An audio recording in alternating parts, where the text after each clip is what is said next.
Hello, hello. Hi Neil, good evening everybody. Welcome to another Mount Burnett live stream. We've got a bit of a special one for you tonight. We are going to be watching the SpaceX Falcon 9 launch, supporting the SpaceX Starlink mission. Um, it's looking pretty favourable for launch conditions on the range today. 90% probability for a launch, and it's being conducted at Cape Canaveral on the Kennedy Space Center Launch Complex 40. And we're at about T minus 11 minutes to launch. So should be pretty exciting if you haven't seen one before. Yeah, pretty spectacular. Early morning over in the States. It's almost 4:30 in the morning over there. So yeah, should be make for a pretty spectacular launch. Mm, Yeah, and looking forward to it, Neil. absolutely, yeah. I never miss a good rocket launch. I do love watching them. These days, there's not much chance that there's going to be a disaster. They don't often blow up on launch, but there's always that slim chance of excitement there. But I got to say, just watching a successful launch is exciting enough. I think that's the cool thing about the Falcon 9 too is the reliability and the reusability. Absolutely. They've really changed the way that we're conducting spaceflight in the modern era. So it's a pretty cool thing to see. Um, Mm. for us at MBO, what are your thoughts on how these sorts of launches are changing the way that we, I guess, look not only look at the universe, but how it interacts with science and STEM here locally, and for us at the observatory, the link there. I mean, for the way I see it, science without the hardware and the support from manufacturing and private enterprise doing these sorts of projects, it's integral to expanding the field. I don't know how you see it, Neil. No, absolutely.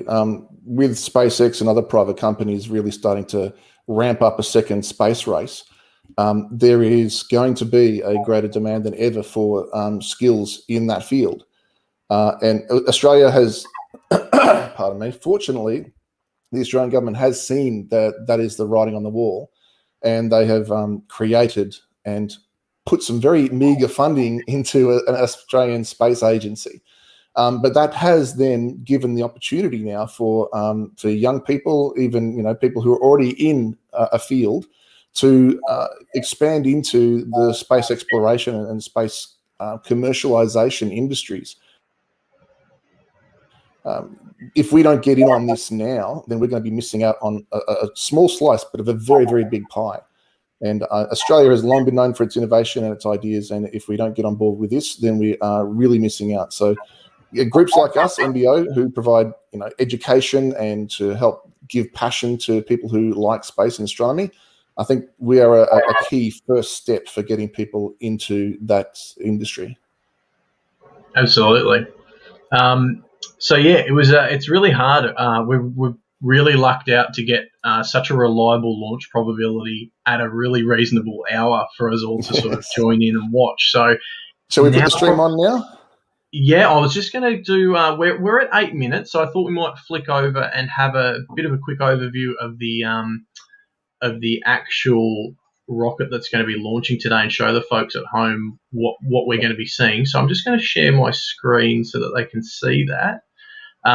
If you want to flick that up when you're ready, Yep. now's a great time to probably tag your friends or someone that you might think is interested in seeing the launch. It's looking pretty good. I think, yeah, we're at about You better hurry. We haven't got long until it seven goes. minutes. 7 minutes. Get on it, folks. So hit the like and tag button really quick, and they'll be able to catch it. So this is the Falcon 9 rocket that we're going to be seeing sending 60 Starlink satellites into a low Earth orbit, about 550 kilometers up. It's part of the stage one array of Starlink satellites. There's about, I think, 12 or 1,500 in the first layer, and that's due to be completed in June this year. And at that point, they'll be able to offer a service worldwide, but it won't be at the final speeds and latencies that they're aiming for. That's right. So this is the entire rocket, the whole overview from the ground up, 70 meters tall. This is the first stage, so this is the reusable component, and this is the cool part, I think, it's my favourite part watching watching them stick the landing on this. Today they're going to be landing on the drone ship. Of course, I Still Love You, and Weird names. in and out, it's a little bit hard, but hopefully we'll be able to capture that and see it. And so then the engines, we've got the Merlin engines. I think there's 8 on the bottom from memory, 9 on the bottom, 9. and then 9, and then there's the 10th, the MVAC engine up in the second stage to send the satellites to that low Earth orbit. The MVAC engine's exactly the same as the Merlins, except it's slightly larger. It's more efficient, designed to operate in a vacuum. It's got a different shape to the bell, which is more efficient at low pressures. Yeah, and so that's the first stage. So we'll see the first stage separate from the second stage, and it'll boost back down and complete its landing. And just regarding that on the landing, when it comes into the drone ship, the incredible vibrations and pressures and shock waves that come from that often mean that the video stream from the remote landing pad cuts out just as it's about to land. But we'll keep our fingers crossed for that. Hopefully we'll see a stick landing, but if not, we'll probably see it standing shortly after. That's right. This is the second stage. A lot of people don't realise the second stage, the actual components, the Starlink satellites themselves, will be exposed at the top of that second stage as it goes to its low Earth orbit. It's got 397 seconds of burn time, so they've got to be really efficient with how they use that. And so by having a more efficient type of engine, gives them a little bit more wiggle room in case something needs a little bit of fine tuning. And also by jettisoning the fairing covers, the covers over the payload early, that means there's less weight to carry because once it's onto the second stage, they're far enough out of the atmosphere, there's not enough resistance that they need the fairings on there anyway.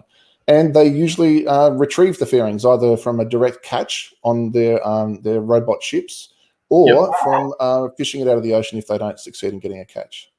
And that's pretty cool to see too. You can jump on YouTube if you haven't seen it. You can put in SpaceX fairing catch, and that's pretty cool to watch too. But we'll happens. Put that up after. Yeah, it happens quite some time after the launch and a significant distance downrange from the original launch site. That's the interstage with the grid fins that control the first stage's return, and of course that's the payload with the fairing. Or if it was sending crew up, like is scheduled for April, crew 2 is due to launch, it may be carrying the Dragon capsule. So that's the quick little overview of what we're going to be watching tonight. I'm going to just quickly flick over and check if I can get my... And folks, while you're watching, we are going to give you a bit of a running commentary to try and explain in lay terms what we're seeing. But we're also going to take questions if we have the opportunity. So please pop them in the chat. And after the launch is complete, or once it's in the cruise phase, which can take 45 minutes or so before the cargo is, the satellites are actually put in orbit, we will continue to have a chat with you and discuss things and answer your questions. So it's the launch itself can be over fairly quickly, but we're going to be hanging around for a little bit longer than that. Absolutely. And we'll definitely go back through some of those questions. So we're at just under T-3 minutes. So, like I said earlier, we should put that on screen. Go on. Yeah, hurry up, and now's the right time to be tagging your tagging friends and family that might be interested in having a watch of this. And let's get that going. Yeah, don't keep us waiting any longer, Adam. The suspense. Even before launch, the rocket just standing there on the pad, belching oxygen, clouds of white dust. What's it called? It's not gas. It's not dust. It's vapor, and it just looks fantastic. Yeah. So that's, I think. Correct me if I'm wrong. So what we'd be seeing now is it's called LOX, or liquid oxygen. So that's right. It's being compressed. I think it's about minus 183 degrees Celsius to reach a liquid form. And it's very hard to keep it liquid. It's always wanting to boil off. That's right. So the idea is to chill it and get it down, and it compresses it down into a much smaller space, much smaller volume than a gas. Otherwise, the rocket would need to be double or triple as big, and so that obviously makes it more efficient all around. And And the reason why you're seeing those clouds coming out now is because it's pretty much impossible to keep the liquid oxygen always full. It's always boiling off at the top. And so they vent the liquid oxygen, which has boiled and turned into a gas again, and they just keep topping it up. And so what you're seeing there is just the LOX turning back into a gas and turning the moisture in the air, there's a lot of that in Florida, into little water droplets. And the water droplets are the clouds steam that you're seeing there. that's one of the kind of unique things about the Falcon rockets and the versus something like the NASA SLS, because of the size and the different configuration. They use solid boosters on the side to That's boost, right. whereas SpaceX purely uses liquid. Even for the startup, I didn't realize this until I was just double checking a few things today. But for the ignition sequence, they use a chemical reaction to fire Mm-hmm. the thrusters versus something like the SLS, which uses spark ignition, which is kind of fascinating. So Yeah. we're right in the final count. I think we'll maybe turn the audio on and sit back and watch the start. And just for the folks watching, down the bottom, you'll see the countdown, and we've got an arc going across the screen there. That arc is moving across with time, and you'll see landmarks indicated on there. The first one being liftoff, which we'll see in 8 seconds. So that's water coming into the bottom there to suppress the vibrations from the engine shock. And it's off. It's off. And it's cleared the tower. So a rocket's launch trajectory is initially straight up, but almost as soon as they're clear of the tower, they're going to start rolling over to the side. And what they need to do is not just get high off the Earth, but they actually need to go fast around the Earth. And that's what orbit is. If you are traveling around the Earth at the same speed at which the Earth is sort of falling away from you because of the rotation and the curvature of the Earth, then you're falling at the same rate that the ground is moving away from you. So you have to be moving in order to stay in orbit. And that's what they're doing immediately. You can even see there right now it's leaning over. Adam, you want to explain about Max Q, the next milestone that's coming up here? Yeah, so we're coming up on max Q. So max Q is the point of maximum dynamic pressure that's being forced on the aircraft. And what they will need to do is to reduce that strain and stress. They'll need to throttle back those Merlin engines, the 9 Merlin engines. And you'll see that coming up about now. And then once we're through max Q, which takes probably about 20 or 30 seconds, you'll see the speed ramp right up. That little speed indicator down the bottom left, and the altitude will start to creep right up really quickly. In about a minute, we have 3 events happening back to back. So max Q comes when you're climbing through the atmosphere. It's at its thickest at the bottom, but you're at your slowest at the bottom. And you're accelerating rapidly, but the atmosphere is getting thinner. So there's a point at which that balances out, and you get the maximum forces from your acceleration, but the atmosphere hasn't thinned out enough yet that you can keep accelerating. So that's the maximum aerodynamic pressure, and so they're throttled down to reduce the amount of wear and tear on the rocket, but also to increase the efficiency of the fuel they've got. And we've just gone through it. I think you can see that speed ramping right up and the altitude creeping right up as well. Again, that is so this is still not over. We've got a little bit to go until we're safe. The rocket could still explode at any time. It's really cool. The way they've designed it, that we could still lose 2 of the Merlin engines and they could still deliver the payload to orbit. They've got that much redundancy. We're about to see MECO here, main engine cut off. Shortly after that, we'll see the fairing become separated from the payload and return to Earth. So that's the second stage engine on the right there, and we've got stage separation now. So on the right-hand screen, the thing that's falling away is the booster, which will be returning to Earth soon, and they've now ignited the second stage engine, which will not return to Earth, but it will boost the satellites up into their final orbit. You can see those grid fins deploying now. fairing deploy And here. it's The grid doing fins the, are a fantastic design. They're sort of like an aerodynamic surface, but they're very small. The air passes yeah, through them, and they tilt and bend them in order to change the orientation of the rocket without using any fuel. kind of like a surfboard, I guess. Here we're about to see fairing. There we go. There goes the fairing. Come So that's the thing protecting the payload at the front, which is the stack of satellites you can see on the We've had left. successful fairing deploy. As a reminder, this was Look at that second glow. flight for each of the fairing halves, and we're going to be attempting to recover the fairing halves again. And that's via- that MVAC engine we were talking about earlier. Same rocket, pretty much identical from the bell to the right, but from the bell to the left, the stuff that's glowing, that is a bigger open-shaped bell because it We are at projects the minutes rocket, and 50 seconds. the propulsion coming out of the back of the rocket. It projects it in a way that's more efficient at low atmospheric densities, that is in space. Engine on the second stage. That's just the ingenuity and the thought process behind that's awesome. It's I think it's the most powerful or most efficient suborbital rocket that's been designed in the United States and launched from American soil. Yeah. Stage down. One of the coolest things about these rocket bell designs, the bell being the flaring part at the back of the nozzle, the fuel actually goes down through the walls of the nozzle in lots of little loops and then comes back up again. And the reason for that is that the fuel is liquid oxygen. It's very, very, very cold. And if the bell itself, as you can see, it's glowing red hot. If it wasn't cooled, it would actually melt.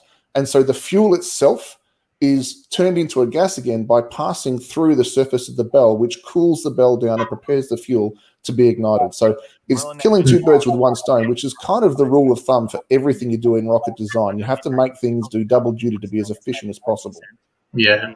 And that's what really cool about the new Starships coming from SpaceX. Those use methane as their, is it the propellant or the oxidizer?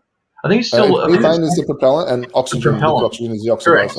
LOX is still the oxidizer. So they're using that two birds with one stone to create plasma for the re-entry process. So they'll basically funnel the methane through the skin, through that stainless steel, to generate plasma as the rocket's heating on re-entry. So again, it's a different method of cooling the rocket as it's coming back down, as it's doing its belly flop.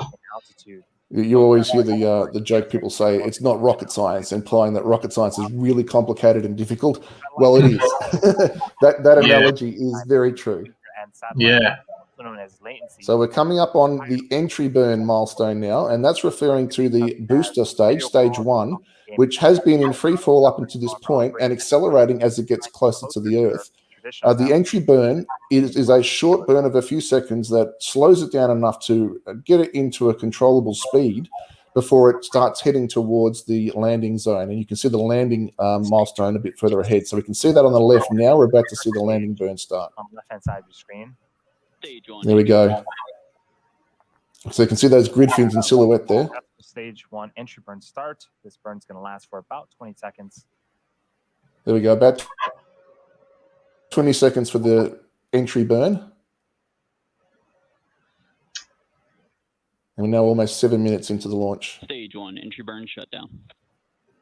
There we go. So now the grid fins are going to take over the remainder of that descent. They'll rotate an angle and control it kind of like a surfboard. The computers on board will steer it down towards the drone ship that it's going to try and land on. I think is it the Atlantic Ocean, and they'll recover that booster and clean it up and recycle it, check it over, and it'll be ready for service again for one of the upcoming launches. For the next launch. Rose has an excellent question. Which camera are we looking through? The ships have a number of cameras mounted on them to look at the rockets, to look at the grid fins, to make sure that everything is operating carefully, properly. And if it fails, they'll have a way of diagnosing what that problem was. So there are a lot of cameras on rockets these days, which makes for great viewing for us, but that's not the original intent of the design. During the entry burn, the first stage, landing lights will deploy. We have 4 of them on Falcon 9 first stage, and they're made up of state-of-the-art carbon fiber with aluminum honeycomb. We're coming up to the exciting part now, the landing of the booster stage. They'll hopefully cut to a view of the drone ship shortly. and you'll be watching for a glow in the sky before the landing on the ship. There Okay, so we we've go. got the view from the booster there. Here we go. So There we there's the go. glow. Oh, That this means is cool. it's close to target. 9 approaches. Fingers You see crossed, the ocean everyone. and the white caps out there. That's great. It's right on center, but it looks like we might have lost. Yes, we did. I lost the Unfortunately, That's pretty typical. Doesn't mean that it's crashed. They will they'll cut to that if they can, and there it is. This is the it sixth time is. It's landed. It's standing safely. How about that? That's incredible. Falcon 9 first stage. Yeah, the intense buffeting from the rocket engines and the huge sound waves can frequently interrupt the camera coverage of that. So we often lose that visual. But that booster will now be slowly brought back to Earth. Oh, look at that bell wobble. Did you see that when I cut it off? Yeah. It wobbled. Yeah. So yeah, the booster will going return. through Seco. And Yes. we did see the second So stage. yeah, secondary engine cutoff is Seco 1, and it says 1 because they'll be doing a second engine burn in a little bit later to get it into its final orbit.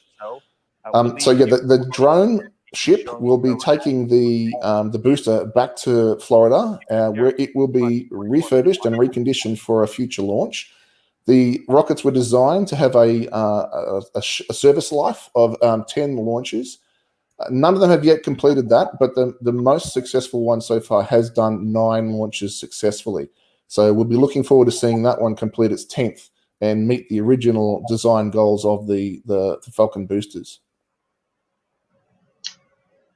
So this was today's launch was the 9th reflight of a booster for 2021, which is pretty incredible.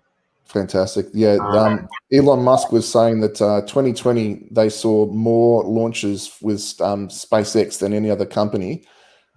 He says in 2021 they're going to do that by 4 times the volume. So they're really ramping things up, and they're not going to stop.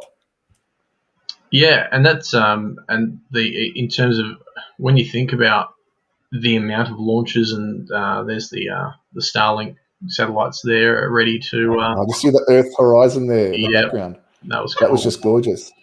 That big white arc you saw through the shot a moment ago, folks, that was the atmosphere being lit up by the sun behind it. So as you can see, it was launched at night. And you can see here on this picture of the globe, they're approaching the daylight side. So in the next 10 minutes, we'll see that sun appearing above that limb of the Earth. Sorry to cut you off there, Adam. No, perfect. A great point to mention. And yeah, we'll get hopefully get some nice shots of sunrise as we coast around the Earth like that. And it's probably important to note for everyone looking. We're still slowly, I think, increasing speed, just creeping along, or have we sort of? No, I think it looks like they won't increase speed as long as there's no engines firing. They will be, in fact, slowing down slightly because there's a little bit of atmospheric drag still. That's what I was just wondering. So I wondered whether we'd had enough acceleration to keep throwing us forward, but we've obviously settled into that sort of cruising sort of speed and cruise altitude. As soon as the source of acceleration is gone, then acceleration goes to 0. So that's it. The only force acting on it is drag now. Cool. So we got sun just popping over there.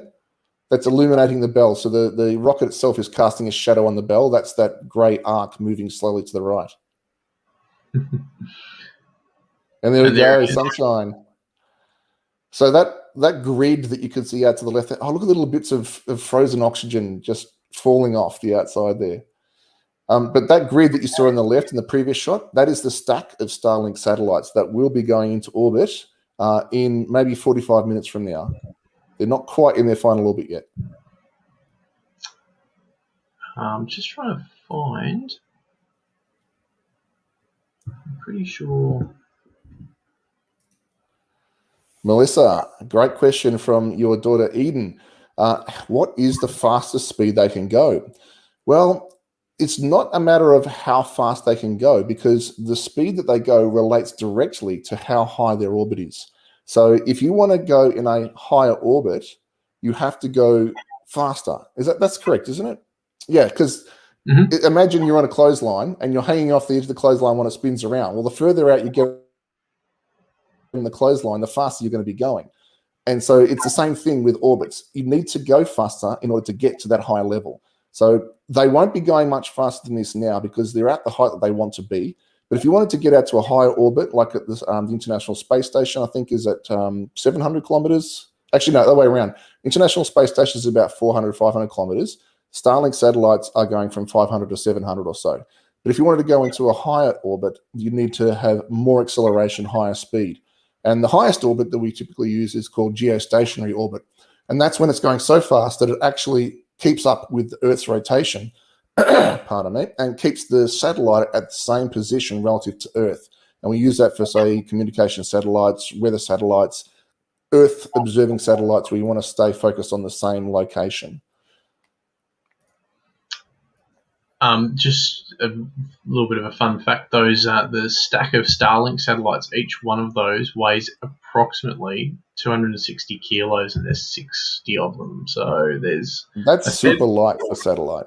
Yeah, and super Most compact. satellites in the past have been several tons, typically. Yep. And so thank you, Heiko. We are absolutely fanboys, 100%. But it's so important. I'd be interested in this regardless of whether it's SpaceX or NASA. Even, I don't know if you caught it, Neil, but NASA had a really successful test of their space launch system stack last week, I think it was. Yes. They only needed to burn the engine for 4 minutes to prove it as flight ready, and they succeeded in achieving, I think, just over 8 minutes. So their aim is to potentially do an unmanned moonshot in October with the Space Launch System. Although there's a good chance that will be delayed to early next year, I would say. Probably. Just because of the nature of the way NASA does things, and also because the pandemic is still an ongoing issue. And so it's really hard to make predictions about those sort of things. But October is the beginning of that window of potential launch times. Yeah. And we're starting to get some really nice views of back home of the Earth. Yes. Now that we're coming into the sun side. Okay, we've got a great question from Esther here, and I'm not sure of the answer for this one. Will this be visible from Australia? Looking at the orbit plot here, I don't believe this launch will be visible. You probably won't see the chain of satellites going overhead, but there are going to be so many satellites going up that sooner or later there will be a launch again that will be visible from around Melbourne. We have had a couple in the past, and whenever that happens, we get at MEO we get a flood of inquiries saying, "What were those row of dots moving through the sky?" And it's almost guaranteed to be a Starlink launch. How's that prove you? Oh wow, real time too. Yeah. Got another question. Yeah, sorry to interrupt again. I've got a great go question from Jackson here. What's the longest time a satellite has been in space? Well, I'm going to be a bit cheeky and say the longest is the moon, which is well over 4 billion years. That is a natural satellite. However, artificial satellites, there is two types. There are existing operating, running satellites, and there is space junk. And the space junk has been up there for a very long time. Some of the boosters that launched the moon missions, because they left low Earth orbit in order to get the crew into their lunar injection orbit, they were jettisoned well away from the Earth, and their orbits put them on very, very long cycles, like 20-year cycles. And so there are some pieces out there that have been there since those lunar launches that are still going around.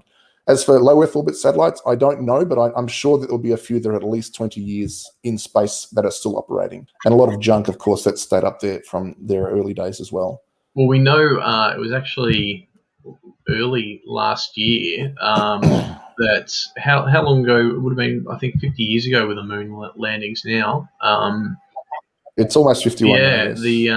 No, almost 52 now. Yeah, we've had it was a booster from one of the Apollo Saturn V rockets that was jettisoned, ended up slingshotting, I think, out back around Mars, and it's ended up coming back to our orbit. So there you go. That we know that we know of at least one piece of discarded rocket junk that's come back, and that's been up there for at least 50 years.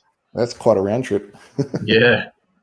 And speaking of junk, we actually had another question, a great one from Elaine. What happens to junk they don't send back to Earth? It stays in orbit. The majority of stuff that's in orbit will eventually come back to Earth, because even though space is about 100 kilometers, there is still atmosphere up there. It's just incredibly thin. The International Space Station at 400-kilometer orbits, that requires an occasional boost to push it back up again to an orbit where it's stable, because the atmosphere up there is still enough to cause it to drag and slow down over many months of time. So all these satellites will be in orbit for a long period of time, but the vast majority of them will eventually come back to Earth. Pardon me. And it's a big problem. In fact, all of SpaceLink satellites, Starlink satellites, are designed to re-enter if they break down, if communication is lost with them. They're in an orbit that they can't sustain for more than 5 years. So that was part of the design. If they want to keep them in orbit for longer than 5 years, they'll just use a little boost to get them back up to the speed they need to be. But they will return to Earth, whether SpaceX wants them to or not, when they run out of fuel. Yeah, and the stuff that they don't send back stays up there. Sorry, Adam. No, it's okay. I was just going to say you stole the words out of my mouth. I was just going to touch on the propulsion mechanisms for the Starlink satellites, and they use a small, that's a frustrating one. Unique, fascinating little thruster called an ion thruster, and it's used to basically reposition or reorientate the satellite, move it up or down in its orbit, and then it's specifically designed, like Neil said, to boost it down into an orbit burn and safely discarded in the atmosphere. So, yeah, we've got another good question. Where is it? Haral, how long does the ISS take to orbit the Earth? That is a great question. It's approximately 90 minutes. Yep. And we've had an answer even from Kevin in the chat. He says 93 minutes. I go. don't know for sure if that's accurate, but I have no reason to doubt it, and it's close to what I know as being 90 minutes. So, yeah, it doesn't take long to do a round-the-world trip. Not quite, around the world in 80 minutes, to reference the old novel by H.G. Wells, but still pretty darn fast. So just a quick recap for folks that may have tuned in. We've just witnessed 20 minutes ago now the 22nd Starlink mission launch from the Kennedy Space Center in Florida, and it was a successful launch. And we're just currently observing the second stage that's ready to deploy the batch of 60 Starlink satellites to a low Earth orbit. Just passing over southern England right now. Yeah. So keep the questions coming. They're waiting now until they get to a point in their orbit when it is most efficient for them to use their rockets to boost that orbit a little bit higher. So orbital dynamics is very tricky. If you want to go up, you have to go faster. So the most efficient way to do that is when you are already traveling at your fastest, and that happens at a particular point in the orbit. So if they were to try and raise their orbit when they weren't going their fastest in that orbital period, then they'd be wasting fuel, and so they wouldn't be able to get as high. Or they would have to put more fuel on, which means they could launch less satellites. So if you look at the timeline down the bottom with that arc running across the screen, we've got liftoff on the far left, then second engine cut off at the second point. We're going towards SES2 now, which is second engine. I'm not sure what that is sequence or second engine startup. Yeah. And so they will then burn that engine for a few seconds, a few minutes. I'm not entirely sure. But that will then raise the orbit into a place where they are happy to then eject the satellites from the second stage. And they will then be close to their final orbit. They'll adjust those orbits over the next several weeks and months with their small xenon rocket engines or xenon ion engines. But they will be very close to their final height after the second engine startup burn. I had a question from Linda. I love it. I wish I could answer it, but can we do the Dragon crew launch late April? That's a very specific. Are you going to be over there in late April to watch it? I don't know. The Crew Dragon launch is a pretty special one. It's going to have people in it. So that's it. As Adam mentioned at the start of tonight, due to the time differences, it's often the case that there are times that don't really suit an audience to watch here in Melbourne. So we would love to cover more of these launches, but it's a bit hard to guarantee when they will launch, and oftentimes they're scrubbed, postponed, or even sitting on the launching pad for an hour or two before they actually go off. So it's really hard to predict, but we want to do more like this, especially if you folks are enjoying it. So keep your fingers crossed for us. Yeah, and we'll definitely keep an eye on it if we can, and if like tonight we get a good launch probability and at a reasonable time, we'll try and get the info out as early as we can. But it's it's quite rare for us to get this sort of opportunity. So yeah, thanks for joining, and thanks for keeping the questions coming and the chat going. It's good to see. I've got you've got another one, Neil. Go for I've got a question. Sorry. Yeah. So a question from Amushi. Doesn't the space junk break up into little pieces? No, unless it impacts another piece of space junk. So when something is in orbit, there's very little in the way of other forces acting on it. There's very little drag, although there would be some drag. And for something to change, it needs to have some external force applied to it. However, there is an increasing chance of bits of space junk colliding with each other. And if they do, the speeds at which they collide would mean that they would be very thoroughly disintegrated. They wouldn't just break into a couple of pieces, they'd break into hundreds or thousands of pieces, depending on the size and the energy of the impact. And of course, all of those pieces then are put on slightly different orbits, which initially will be all together, but as the orbits progress, that difference will become greater and greater and greater, and you'll have a sort of a large patch of material that has a greater chance of hitting other things. And there's actually a theory that I forget what the syndrome is called. It was featured in the movie Gravity, but the idea is that it can start a chain reaction, like a nuclear chain reaction. If two pieces collide and create thousands of other, 2 or 3 of those pieces can then collide with other satellites and create thousands of others, and then 2 or 3 of each of those. And so it's an exponential growth, which could see almost all the satellites in low Earth orbit destroyed. And that would potentially render space inaccessible to us because the extent of the amount of junk. That fortunately has yet to happen, but there are some people saying that it's an inevitability at the current rate at which we're exploring space. And so we need to have more strict requirements for end-of-life some processes for satellites and disaster mitigation. So if there's anything that goes wrong with the satellite, there needs to be a safe way to return it to Earth without there being a risk of impact. I think that chain reaction you were talking about is the Kessler syndrome. Kessler syndrome, that's right. Okay. You had another question for us, Adam? You found one before? Yeah, absolutely. Well, it was a really good point raised by David Campbell. I'm just going to drop that up on the screen. Cover the Rocket Lab launches. They're often in our time zone. That's a really good point, David. And I think we'd like to. Again, Rocket Lab's pretty new to the field, and they're doing some really exciting work. For those that don't know, Rocket Lab are based in New Zealand and the United States, I should say, but they've got a launch complex that is becoming very active in New Zealand, and they're doing some really interesting work, sort of similar to SpaceX in catching their I don't know about the fairings. I think they've tried, and they're also definitely trying to catch their first stages as well and turn them over to be more environmentally friendly and recycle them and be more economical with their use of their hardware. So that's a really good point, and yeah, we'll keep an eye out. And if there's some that match up for a good live stream, we'll definitely try and get some of those out to you as well. We've also actually got a connection with Rocket Lab at MBO. Really? One of the Rocket Lab employees actually was our speaker at a recent members night.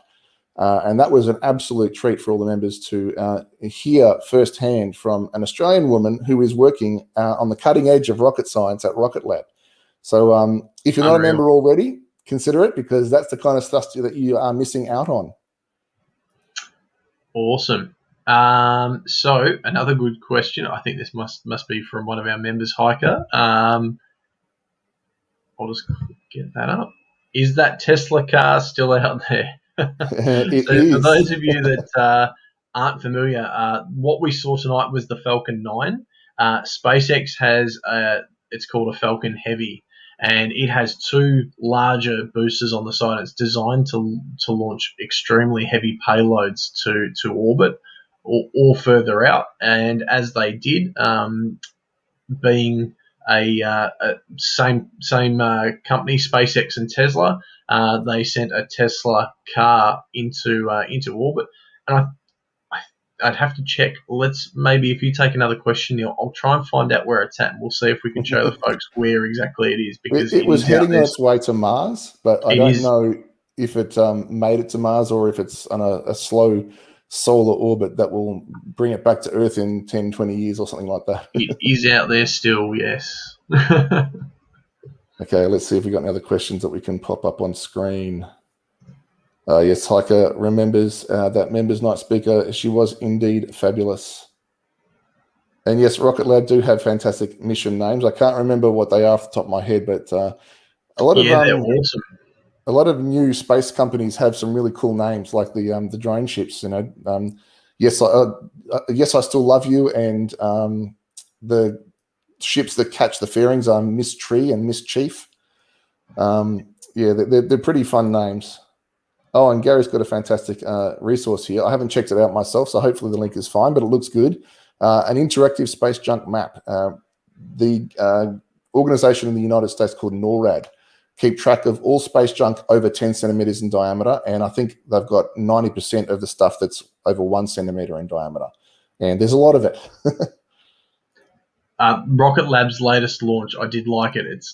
They go up so fast. Yes. Yeah. Oh, I remember the previous one was Pixar. It didn't happen, and the irony of that one was that partway through the mission, the video feed cut out, and it turned out that there was a failure in that mission. So the Pixar, it didn't happen, unfortunately. Yeah. Is there a website tracking that Tesla? I would not be surprised.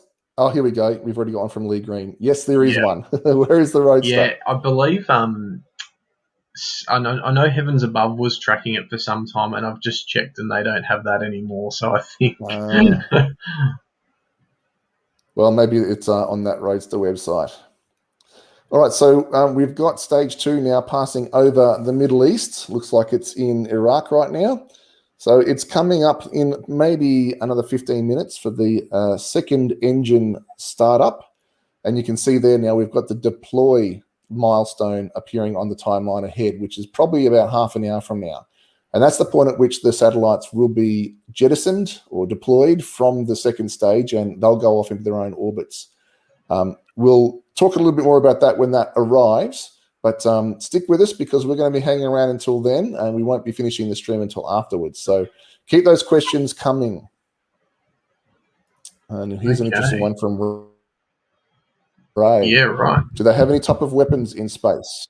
Not currently. However, there was a time during the 80s in the reign of Ronald Reagan where there was a big program called Star Wars, very imaginatively named, to try and put weapons up into space to intercept Soviet intercontinental ballistic missiles.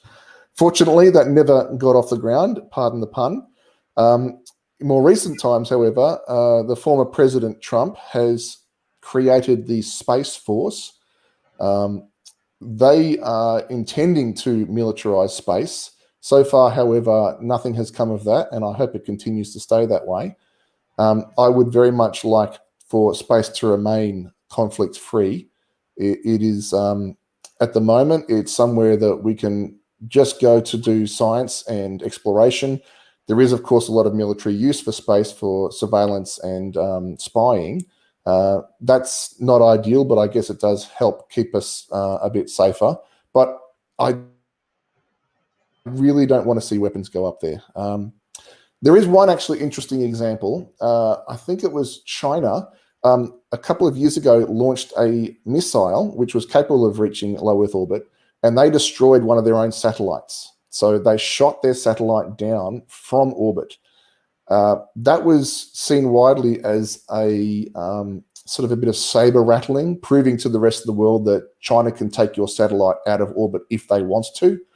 And of course, it did create a huge field of space junk, which some people said took us huge steps towards the Kessler syndrome becoming real, which is a terrible thing. But fortunately, after international condemnation of that event, there have been no further attempts. So fingers crossed that it stays that way. I'd really like to see some sort of international treaty against the militarization of space. But I think that too many nations would not sign on to that to make it worthwhile doing. But one can hope. Just saw. How much does it? Let's pop this one up. How much does it cost for the fuel to launch the rocket into orbit? From Amy. Good question.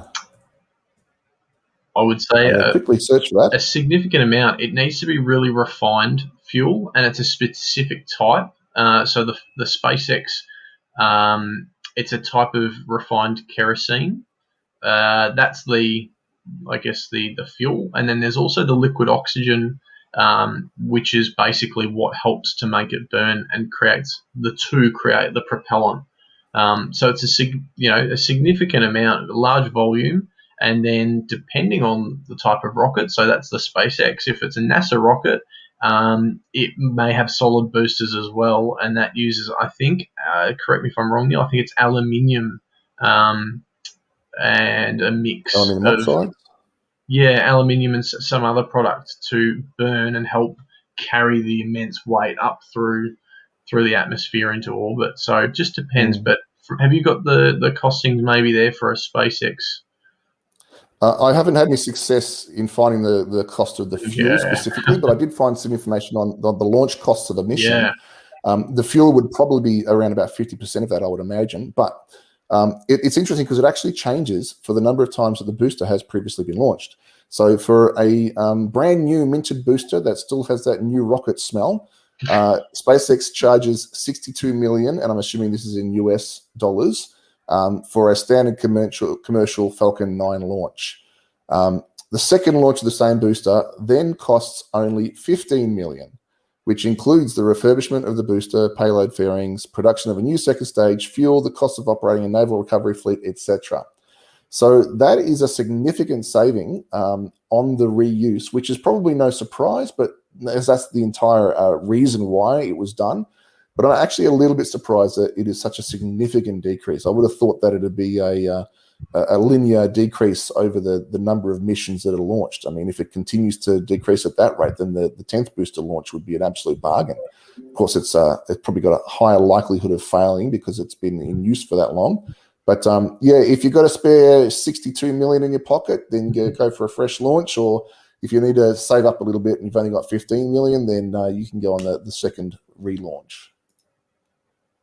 Lee, thank you. Yeah, aluminium powder for the solid boosters with ammonium perchlorate as the oxidizer for the solid boosters. There you go.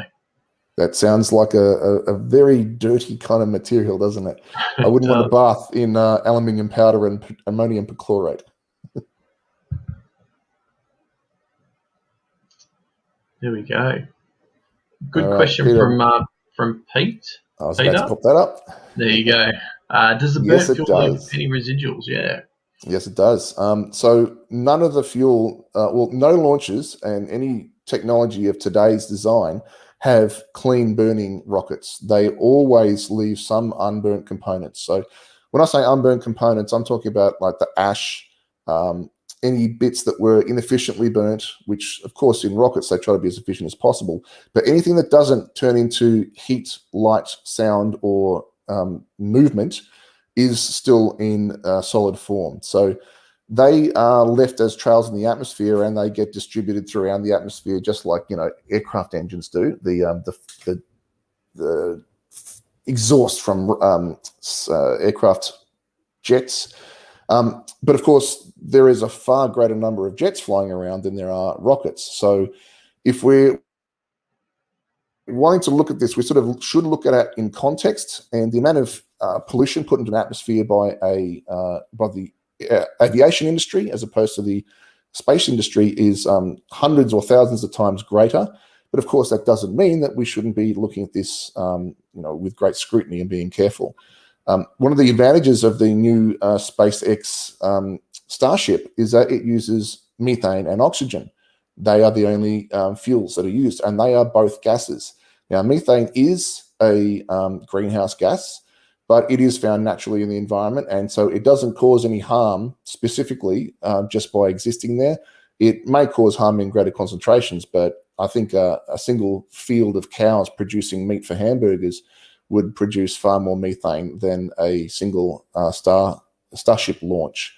And of course, oxygen being the other component in that rocket fuel is an abundant natural component in our own atmosphere. So you couldn't consider that a pollutant. So the methane-oxygen combination, I think, is a great way to go forward for reducing pollution in the atmosphere.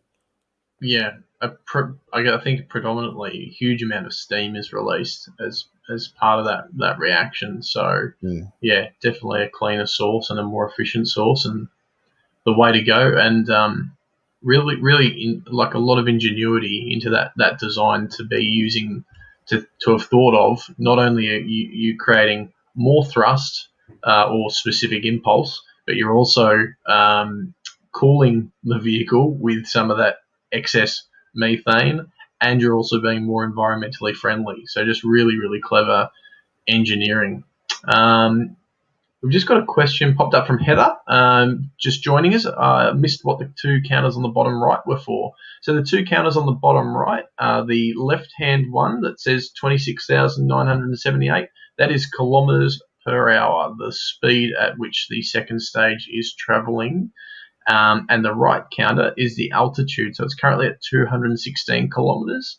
The target altitude for the Starlink satellites that it's carrying is about 500 kilometres. So it's still got a bit of a way to go, and that's why the second engine startup is going to follow in the next. I'm going to guess that's about 7 or 8 minutes, maybe. And it'll conduct another burn to accelerate the second stage a bit further, a little bit higher. And Adam, you might just want to refresh your page there, because it looks like the counter has stopped going up. Stuart pointed out, and Gordon. Thank you. I don't know what's going on there. You might just refresh the whole browser. That might help. While you're doing that, I'm going to put my screen up, and I'm going to answer a great question from Robert. What is the heaviest satellite ever launched by a rocket? It's a bit hard to say, because the heaviest satellite is the International Space Station at 420 tons. But that wasn't launched in a single launch. So that was done over a number of years and a number of launches.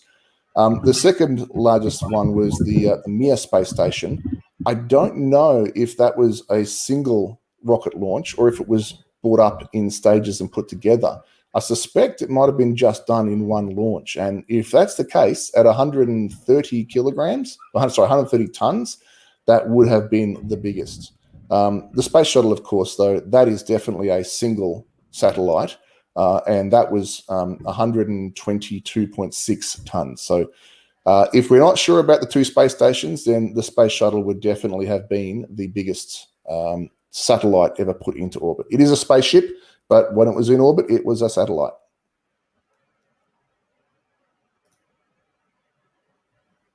Awesome. Okay, we've got a refresh and it's working. Yes, and all we're good. now coming up maybe 1 or 2 minutes till the second engine startup. There you go. Just time traveled us. Amusing comment here from Paul. Did Neil say they're going to launch rockets using cow farts? In a metaphorical sense, yes. Methane is one of the fuels being used, but not in a literal sense. They're not pumping gas straight from the cows into the rocket fuel tanks. So no. Awesome. So I think excellent. Excellent addition here from Lee. The Mir was launched in multiple modules. So thank you for that clarification, Lee. So the answer to the earlier question from Robert was the largest, or the heaviest satellite ever launched was the Space Shuttle.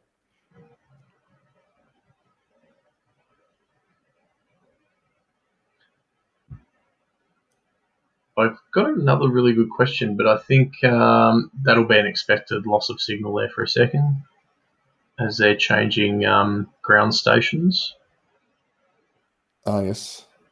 There you can see it. It's right over the middle of the ocean there, Yep. the Indian Ocean. I think it'd be And, Guam. I think they'd be changing to. So in order for us to keep receiving telemetry, there has to be somewhere that can see the part of the sky that the satellite is in. And there is nowhere on mainland ground there that has a good view of the sky. So they are relying on tracking stations on small islands or maybe on ships. This was a big problem during the Apollo missions. They didn't have a complete network to cover the whole Earth, and so there were quite a few periods of time where they were completely out of contact from the crews in their orbit. And in fact, there was one occasion where where Neil Armstrong was in orbit, and I forget who his partner was, but he was in orbit testing ship-to-ship docking. And they had one of their, I think it was a Gemini capsule attached to an Agena module, and they started spinning while they were out of contact from Earth, spinning so fast that the astronauts were almost in risk of passing out.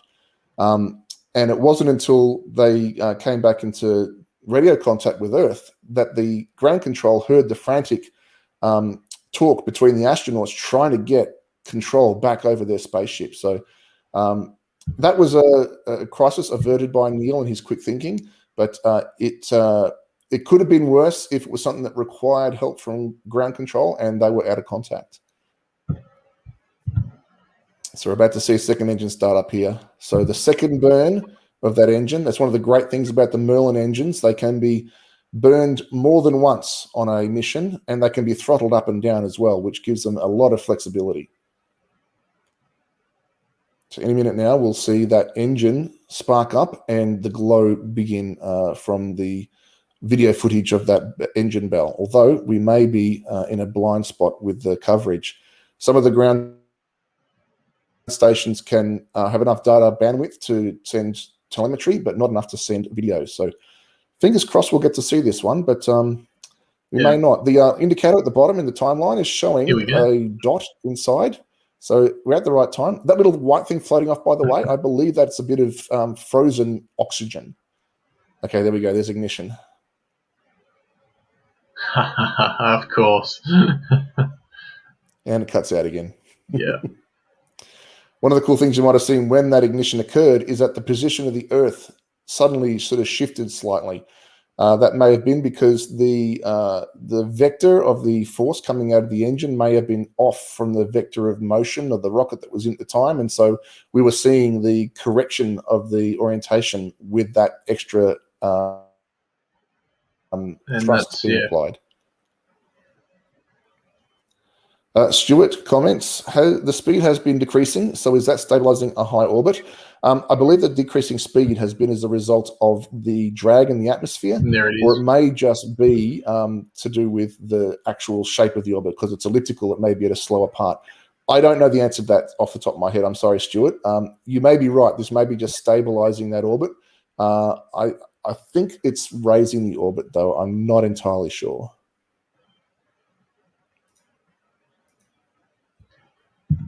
That's Seco. Seco was prior. That second stage burn, the second burn that we've just witnessed. That's literally, I think. What are we seeing there on the top and bottom? The looks like gas venting being illuminated by the sun. Is that the thrust? I think so. Yeah, that's what I was just trying to double check. I think I know what we're seeing. The reason why we're seeing it at the top and bottom is because the thrust is being illuminated by the sun, and towards the middle, the sun is being shadowed by the engine bell. So at this stage, the exhaust from the engine is pretty much invisible. So even though it is firing, we can't see it. Although, looking at the speed, it looks to be static. So perhaps they've finished their burn already. Yeah, it's a really short burn. It's not a particularly long burn. I think it's in the order of seconds. So that's literally all for that. That we're on to the next stage now, which is deploying the Starlink array into its stable orbit. Which looks like it'll be at about 15 minutes from now. And you can see that Starlink will be passing a couple of thousand kilometers to the southwest of Western Australia. Yeah. Hiker has made an observation about herself, which I would agree with. Even out of context, I don't know what the context was for that, but yes. No, you can't watch too much Doctor Who. If you love it, watch it. Now, just while we were before we went into that second stage, the second burn of the second stage again, I spotted a really good question. I don't think we popped up earlier from Rose. Mm-hmm. Don't rockets need to use liquid oxygen so they burn in space, as there's no oxygen in space? From Elliot. It's a good question. Yes, they do need oxygen, but it doesn't have to be in the form of liquid oxygen. So the aluminium perchlorate, which was mentioned earlier, that is a chemical structure that has oxygen atoms as part of the molecular structure. And during the burning of that fuel, the oxygen is liberated, and that then allows it to become the oxidizer for the burning. So as any firefighter will tell you, Adam, to have a fire, you need three things. You need oxygen, you need fuel, and you need a source, an ignition source. And in the case of rockets, the fuel is, say for Starship, is methane. The ignition source is a little electric spark or something along those lines. And the oxidizer is liquid oxygen. But in the case of solid rocket boosters, like the Space Shuttle's SRBs, they have their oxygen locked up in other chemical compounds. So anything that ends with an 8 has oxygen in it. So perchlorate is chlorium, peroxide, and oxygen, I believe. Awesome. Great question. Thanks, Elliot. Okay.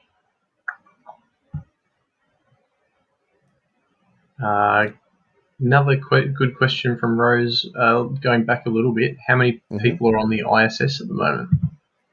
I think it might actually be up to 8. They have their regular crew, a minimum of 3. I think they had a crew of 6 for a good long time. And then crew 1 went up there with 4, actually. So I'm not sure. Let me look that up. I think let's double check. Linda has suggested that there may be 6. So let's see if Linda's right.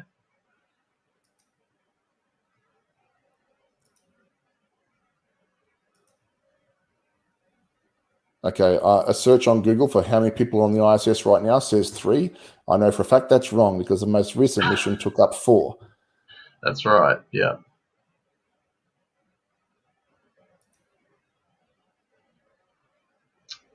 Still looking. Okay, a website. How many people are in space right now? Says 7.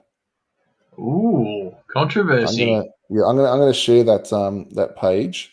So bear with me for 1 second. Stop share. Start share.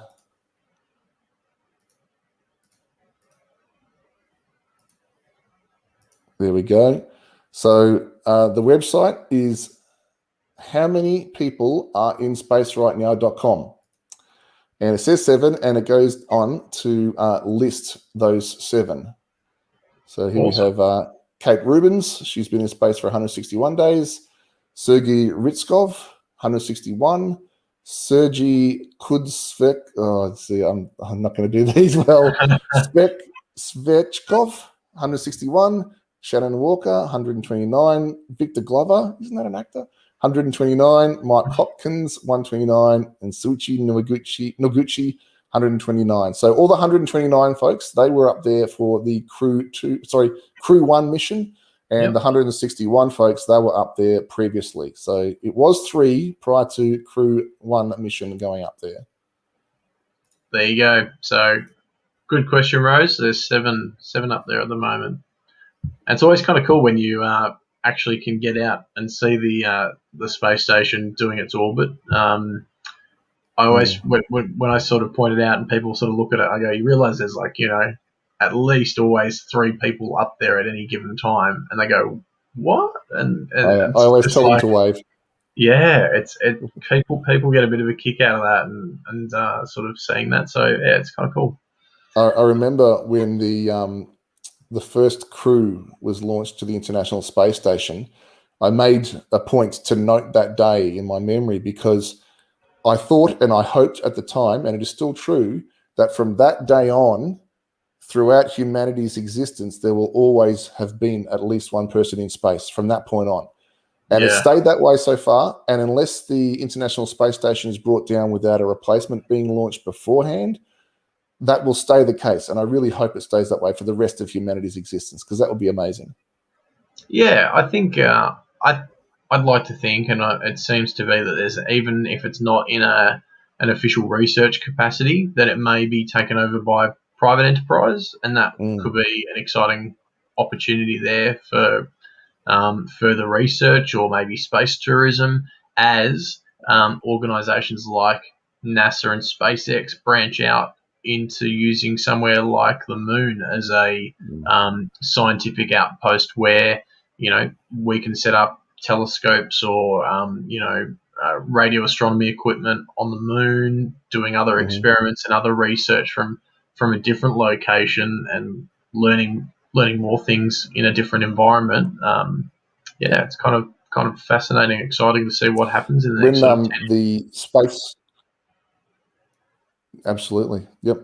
When the first X Prize was claimed, the launch a private vessel to space and return it there within 48 hours, when that was claimed about 10, 15 years ago, I thought to myself, and I made a prediction that private enterprise will get to Mars before a government enterprise will. And I still think that's true. And each year that goes past, I think it's more and more likely that that'll be the case.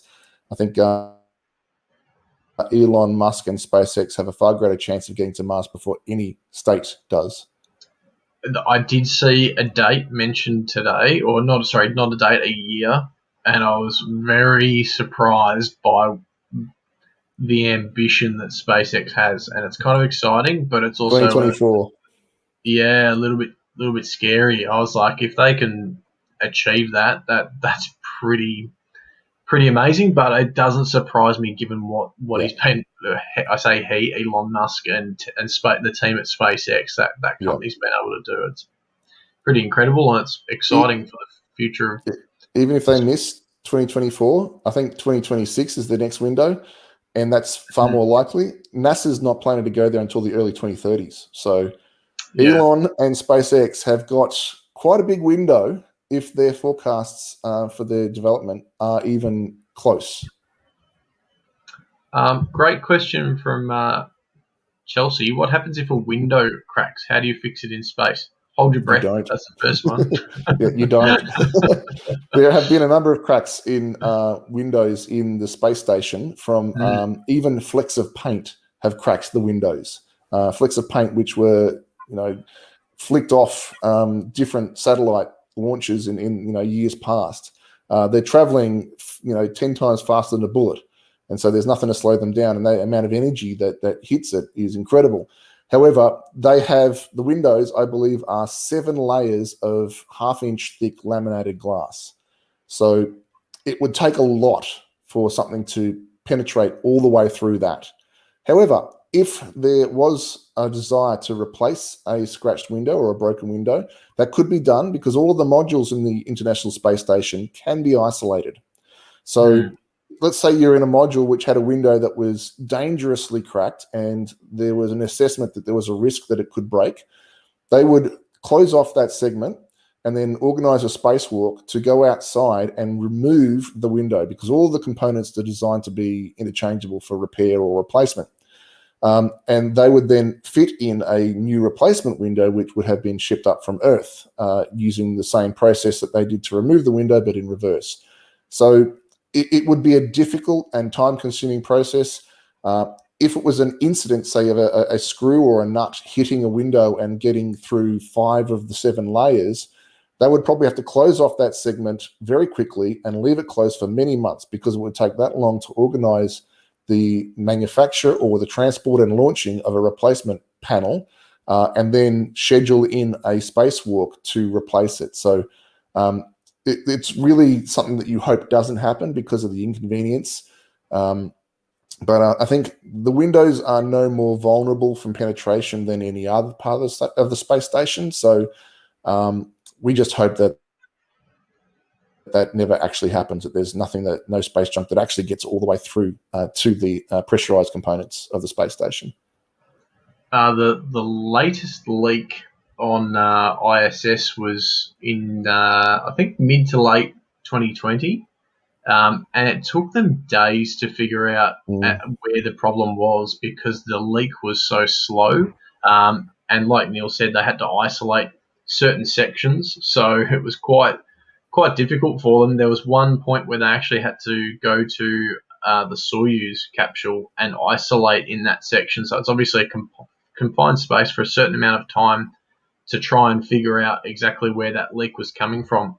And I think from memory, it was actually in the Soyuz sort of control area. There had been a screwdriver or something that someone had drilled too far through a section and had compromised a seal. It was something as simple as that. So yeah, it's a big problem. It's probably more likely to be something like that. Space is very tricky. There's very little room for error. So yeah, good question, Chelsea. It's a fun question. These are the sorts of things we like to speculate about. Yeah, Dot's got a great one. I don't know about numbers, but at least does being in space take a toll on the body? And that you read somewhere about the lack of gravity putting stress on the body.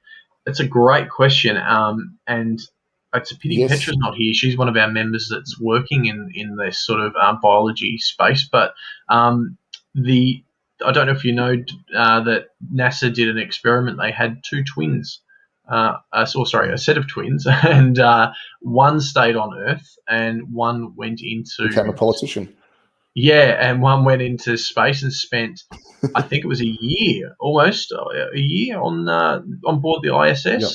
And when he returned, they got the two of them together and did a whole heap of tests to check what sort of stresses and physiological changes had taken place. And they found changes in DNA, obviously muscle mass, bone density. All of these things had changed, so it was a unique opportunity for them to really study what being in space for a significant amount of time does on the body, and it's obviously going to help them plan and prepare for future deep space missions like to Mars. That's going to take, I think it's about 6 months. Is it 5 months or 6 months to get to Mars? Yeah, about that. Yep.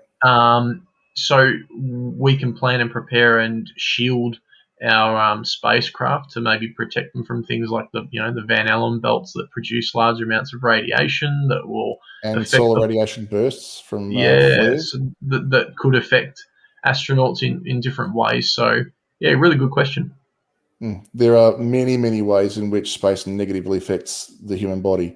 Blood pressure, bone density, balance, digestion, all sorts of things. Astronauts spend probably a quarter of their waking days in the International Space Station doing exercise, running on treadmills with rubber bands holding them down, doing all sorts of exercise to keep their body moving and to try and maintain their bone density. They've got a pretty good gym up there. They do, yes. There's been some interesting suggestions to modify the plan to send people to Mars, at least as SpaceX has revealed it so far. The idea being to send up 2 Starship rockets, tether them nose to nose, and spin them so that it generates an artificial gravity due to centrifugal force. Interesting. That would potentially alleviate many of the issues to do with microgravity. It wouldn't, of course, help with radiation, but the idea there is that the crew's drinking water and other water supply would be stored in the walls of the spaceship, because water is an excellent absorber of radiation. And so if you've got a 30-centimeter thick tank that spans the entirety of the habitation areas of the Starship, then you've got, again, double duty. You've got water storage and you've got radiation protection. There's also ideas that there'll be components or modules or areas within the spaceship that would be extra fortified against radiation, and the crew would go there for the 2 to 3 days, or it may be less or maybe longer,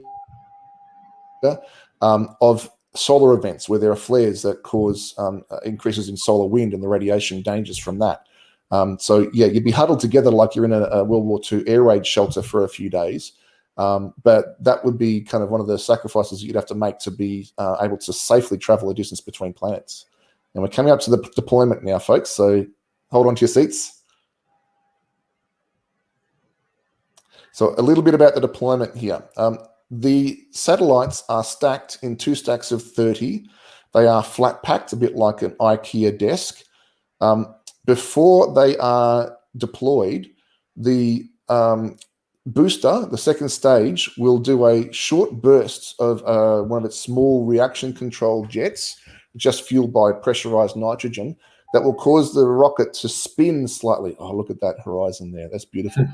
And that spin will then create a centrifugal force on the satellites so that when they release, they don't need anything more than a spring to send them out. And there it goes. Yep. So because the top satellites on the stack are further away from the center, they're spinning faster. That means they've got a slightly greater force applied to them than those at the bottom of the stack. That means that when they're ejected, they are all traveling, or they all have slightly different amounts of force behind them. And so over the spread out of a long orbital period, there they go, they spread out. They go at different speeds. And you can see them now separating. Just all they need there is a little bit of centrifugal force and a couple of springs, and they're off. It's just a light tumbling effect, really, isn't it? Just to allow them to spread out and separate. Yeah. Yep. So you can see the 2 stacks there, top right, bottom left, they're starting to separate. And those white panels at the bottom there, they are, I believe, the solar panels, which are folded currently. Once they reach a higher orbit, I believe, they will be deployed. Yep. Margie's just joined us a little bit late, though. You'll be able to watch this, I think, if you're viewing on YouTube. You can just drag the slider back to the start of this to rewatch it, or it'll be available on Mount Burnett Observatory's Facebook shortly after we finish the live stream, and you can watch it from the start and skip forward and get to all the juicy bits if you want later on. Be right back with you 1 second. No problem. So that's the main parts of the launch, folks. Thanks for joining us. You've seen from start to finish Starlink's 20-second mission to deploy satellites to low Earth orbit and provide high-speed internet access for communities all around the world. I was really interested to see most recently that there are a few schools on the eastern seaboard of the United States that are geographically in really tough spots. They've got lots of mountains, valleys, and they're quite remote communities. And and they don't have high-speed broadband. And unfortunately, that's obviously a massive problem in today's sort of day and age. So having access to something like Starlink now is going to open up all these opportunities and all this access for schools in these sort of remote communities, which is great. There's lots of uses for SpaceX. I mean, there's even a little community observatory located in the outer reaches of a major city of Australia that just can't get decent access of internet up there. And so they are hoping that one day that SpaceX might be able to provide them with decent, high-speed, low-latency internet access. I'm sure we can all feel for them. I wonder which observatory that might be. The one which is currently reliant on 4G, which is even then a pretty poor signal. For those of you who don't know, Mount Burnett Observatory is out of range of the NBN, and so we have very poor internet up there. And we're kind of hoping that SpaceX might be a solution to that, because every other solution we have pursued has so far proved fruitless. Yeah, and look, it's a massive problem. There's other places as well. There's certain islands that are prone to flooding events in the States that have already been in touch with SpaceX, and they are trialing the beta of the SpaceX and getting really system and getting really good results. I can't remember the name for the beta program, but it was quite clever. I think it's we're not quite done yet, or we're almost, or we're getting there still, or something like that. So, more of those wacky SpaceX names.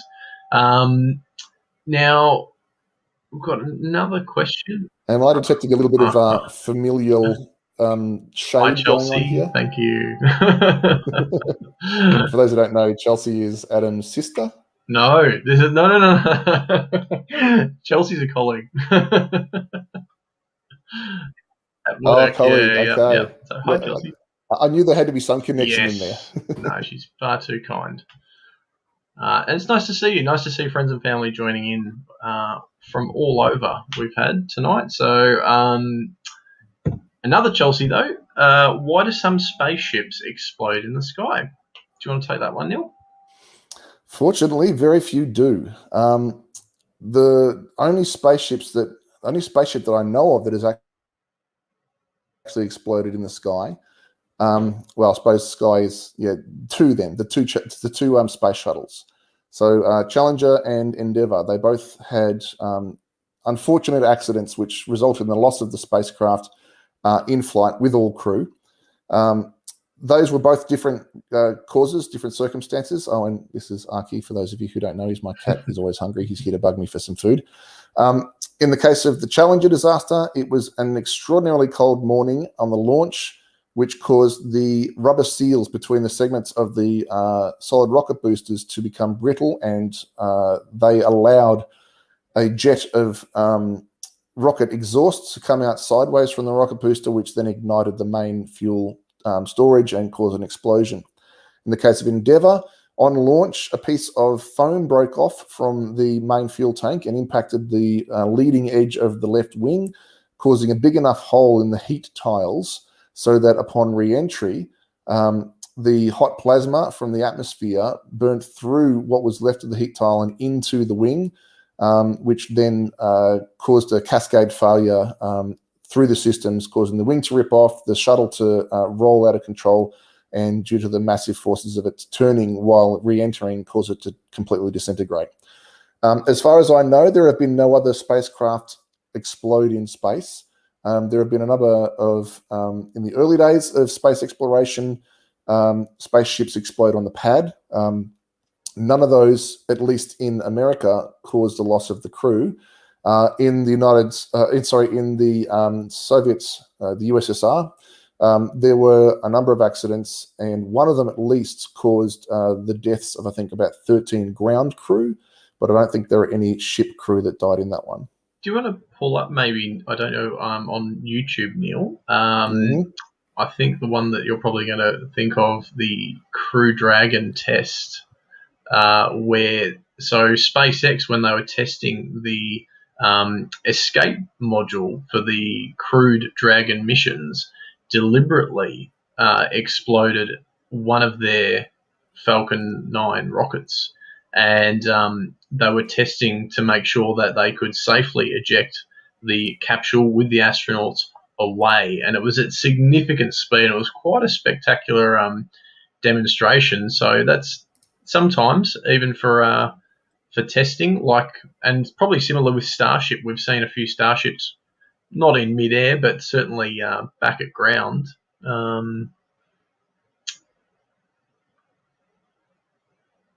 Was it this one? I think it would have been earlier. It was earlier, right yes. at max acceleration. Yeah. So what they were doing here, on top of that is a crew capsule. Then you've got the main booster, the first stage, and here you've got the second stage. And actually that black part there is part of the crew capsule. It's got solar panels, fuel, and stuff like that. So the idea was that if there was an explosion in the rocket, then the crew module would immediately detect that and launch away from the explosion. And so they triggered an explosion at max Q, which we talked about previously, the point at which there was the greatest aerodynamic forces, just to make sure that they could escape at that most difficult period. And they essentially ejected the crew module, and then the the booster just basically flew out of control and exploded, and it was quite spectacular. And it takes, like, when you consider the speed, we're already at, Mach 1.5, to then accelerate away from something that's trying to chase you out of Earth's gravity. It's just incredible. There we So go. you'll Separation, see it, and there it goes. and it tumbles. The booster tumbles, and eventually that tumbling creates enough forces that it rips it apart and explodes. There it goes. So that's what a nearly full Falcon rocket looks like when it explodes. The crew module was out here somewhere, and that did return safely to Earth. I think they were the Draco thrusters accelerating it away at pretty significant sort of speeds. And in fact, let me show you a ground test of that. Oh, awesome! Yeah, I do recall seeing that. It was fascinating. That's it. This is a pad abort test. So if there was an abort required on the ground before the launch occurred, they would use these rocket engines on the crew module to escape. So there you go. You can see the vents for them there. And gee, that accelerates fast. You wouldn't want to be inside that when that happened. You'd be squashed flat against the back of your seat. And so that was another successful test, which is why NASA certified the Falcon and Dragon combination for crewed flights.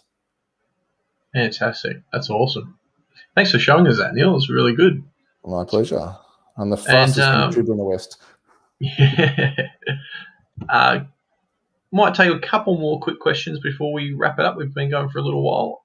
Just from Clint, it's a really good point. The run out of the SpaceX satellites, a bit of a concern to astronomers and radio astronomers. And it's definitely something I think we've discussed on some of our previous Night at the Observatory evenings, and we've touched on before, but it's a really good point. And it's probably good for us. That's why I like talking about these sorts of events and these advancements to hardware and technology, because it's something as a community collaborating. It's no different to a problem like light pollution. We need to work with local government and different entities and authorities to sort of, when we start coming across these problems, how can we work together to find better solutions? So Neil, obviously, yeah, you've come across them with astrophotography and other sections that you've worked in.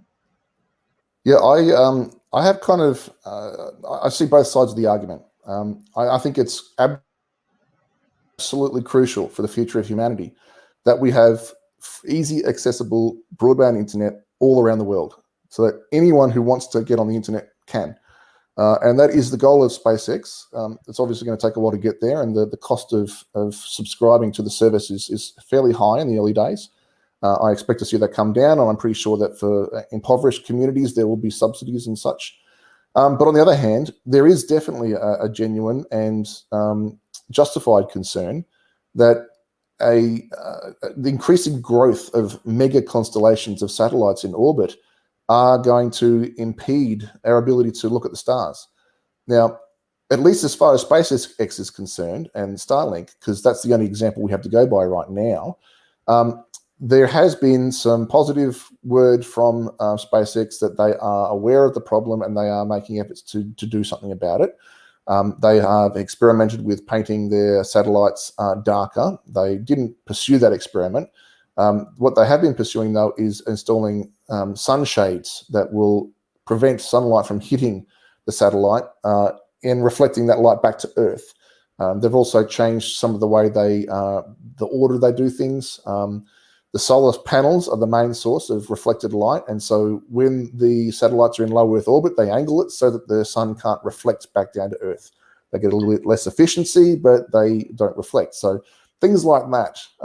So at least for amateur astrophotographers, it's not going to have any impact in the long term.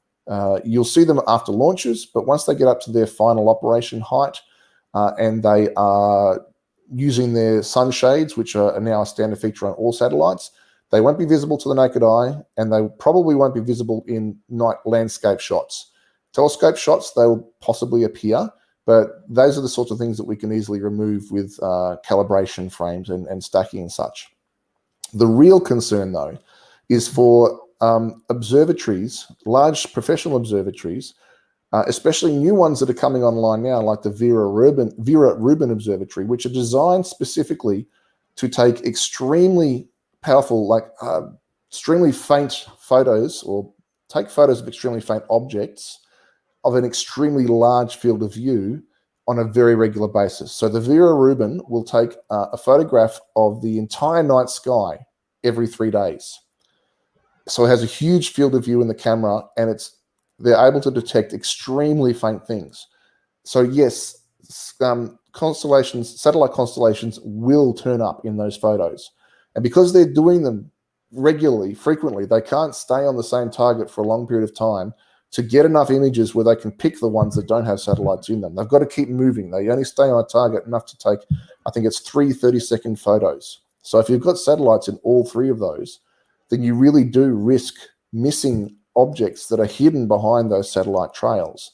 And when you've got 40,000, 100,000 more satellites in orbit, then the chances that critical things are going to be hidden are pretty high.